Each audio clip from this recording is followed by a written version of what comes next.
Good morning student, HRD online class में आज मैं आपका स्वागत करती हूँ। और हमने पिछली क्लास में वर्णों के बारे में पढ़ा था।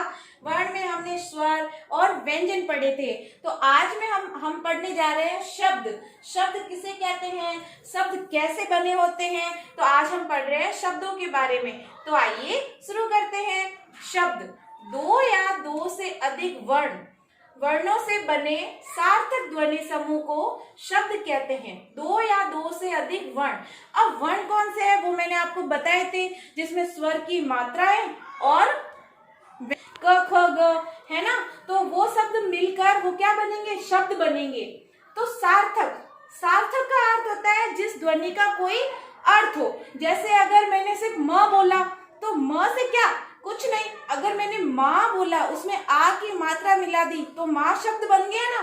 तो देखो यहाँ पे द या, अगर मैं सिर्फ द बोलती हूँ तो द का तो कोई मीनिंग ही नहीं होता, अर्थ ही नहीं निकलता है।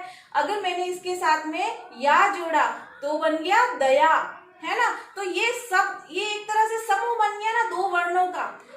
फिर समूह को शब्द कहते हैं। गीता, ग के अंदर हमने बड़ी की मात्रा मिलाई और त के अंदर हमने आ की मात्रा मिलाई तो गीता बन गया। तो दोनों मिलाकर क्या बन गए, शब्द बन गए। जैसे अगर मैं एक उदाहरण लूं तो देखो, हम यहाँ पे लिखते हैं कोमल। जैसे मैंने शब्द लिखा है कोमल, तो क के अंदर अब मैंने नीचे एक लाइन बनाई है जिसे हम क्या कहते हैं, हलंत कहते हैं, है ना। वो मैंने आपको पिछले वीडियो में बताया था। अब देखो इसमें किसकी मात्रा मिली हुई है, ओ की मिली हुई है ना। फिर प्लस म को भी हम हलंत करेंगे क्योंकि हम इसको पूरा अलग ही तो कर रहे हैं, टुकड़े कर रहे हैं इसके। म में अ प्लस ल प्लस अ और ल के नीचे हलंत कर देंगे।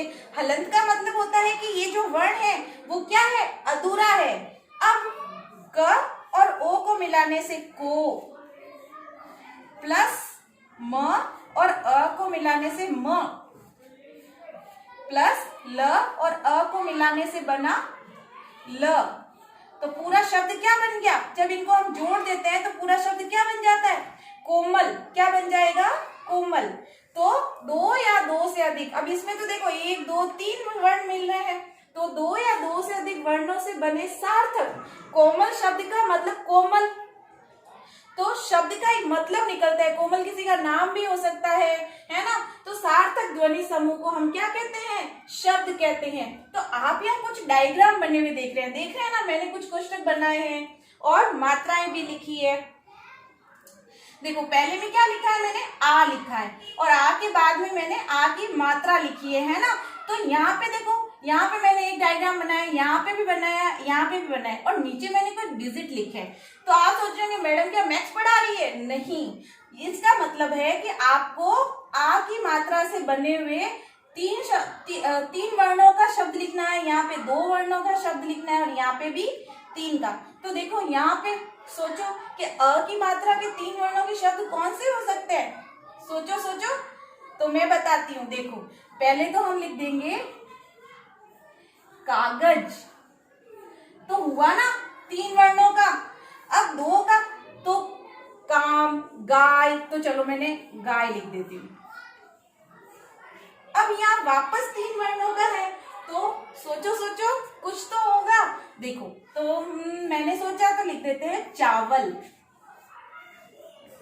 हो गया ना तीन वर्ण। वैसे ही देखो मैंने यहाँ पे ई की मात्रा ली है, ई की मात्रा से बने हुए शब्द।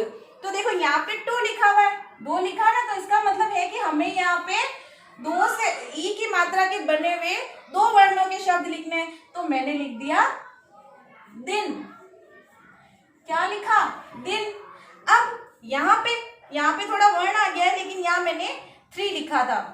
तो तीन वर्णों से बने हुए ई की मात्रा का शब्द कौन सा हो सकता है, तो सोचो जैसे मैंने यहाँ पे लिखना है कुछ भी, किताब, तो हो गया ना तीन का। अब आगे एक और आकृति बनी हुई है, उसमें भी तीन का लिखना है, तो फिर सोचेंगे और फिर लिखेंगे तीन का। मैंने लिख दिया जैसे डिबिया,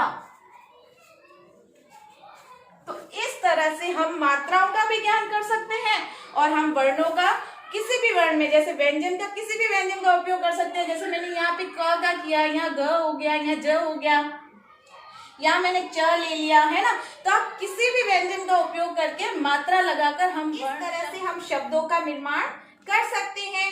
तो शब्दों के प्रकार शब्द क्या होते हैं, अनेक प्रकार के होते हैं। जैसे सार्थक शब्द है, निरर्थक शब्द है, एकार्थी शब्द है, पर्यायवाची शब्द है, विलोम शब्द होते हैं, युग्म शब्द होते हैं, है ना। तो ये शब्दों के अनेक प्रकार होते हैं। तो उन प्रकारों के बारे में हम अपनी अगली क्लास में पढ़ेंगे, और जैसे आप अपनी नेक्स्ट ईयर अगली क्लास में जाएंगे उसमें भी आप अपने विस्तार से उसके बारे में पढ़ सकते हैं।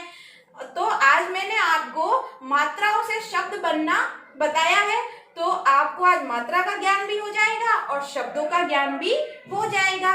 तो आज आपको कॉपी वर्क करना है और कॉपी 4 बजे तक फिल करवानी है। Thank you.